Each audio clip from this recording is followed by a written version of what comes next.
Well, y'all, it's just gonna be one of those days. I keep trying to bring y'all some interesting news, and the little piece of interesting news ends up turning into something completely and utterly preposterous. This will be a lot less complicated than the last video, but y'all got to see this. This is an article over here on Zero Hedge, and apparently the Washington Post has this list of fake news or Russian propaganda websites, and apparently they have added the Census Bureau, the IRS, and the St. Louis Fed have been added to this list. Now, just in case you're saying, well, I can't trust Zero Hedge, they're Russian propaganda. Well, let's just go right over here to the Washington Post, shall we? And it, sure enough, look what you got here.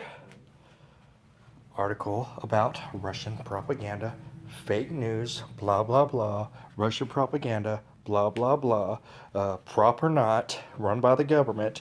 We're going to put the IRS on there to make it look like it's not the government, blah, blah, blah, right? They got all this stuff on here, all their brainwashing jargon all throughout this article. Fake news little video there. Oh, yeah. Right? Talking about echo chamber and repeaters and blah, blah, blah, right? Wait for it, because this is worth the wait, y'all. You're gonna... Okay. Check this out. Oh my God.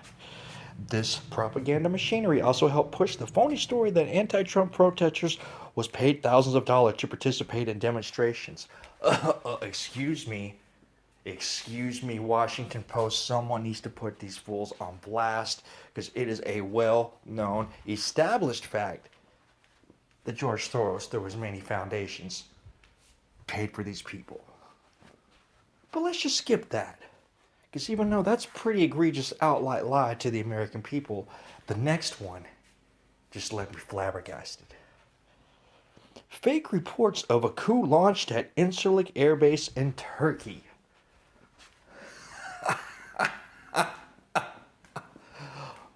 Wow. So, the coup at Incirlik Air Base in Turkey never happened.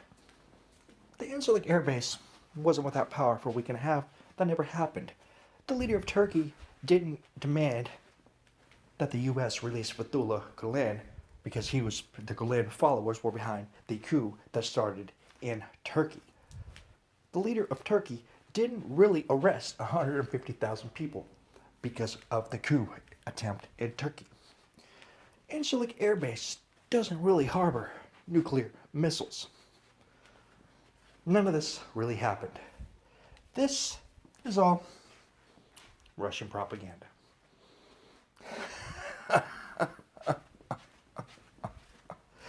You see? How can they get away with printing this crap? Someone needs to put this on blast, because Washington Post is lying their ass off.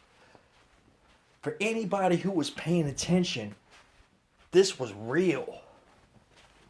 I was watching people live streaming on YouTube calling the White House, asking them what the hell they were going to do to take care of our soldiers who didn't have any power and were running out of stuff, right?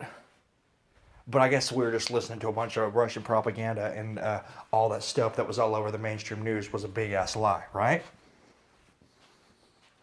So, so the CIA, the IRS, and all these other people from the government have been added to the list to make you think it's not really the government, when we do know, in fact, it is the government.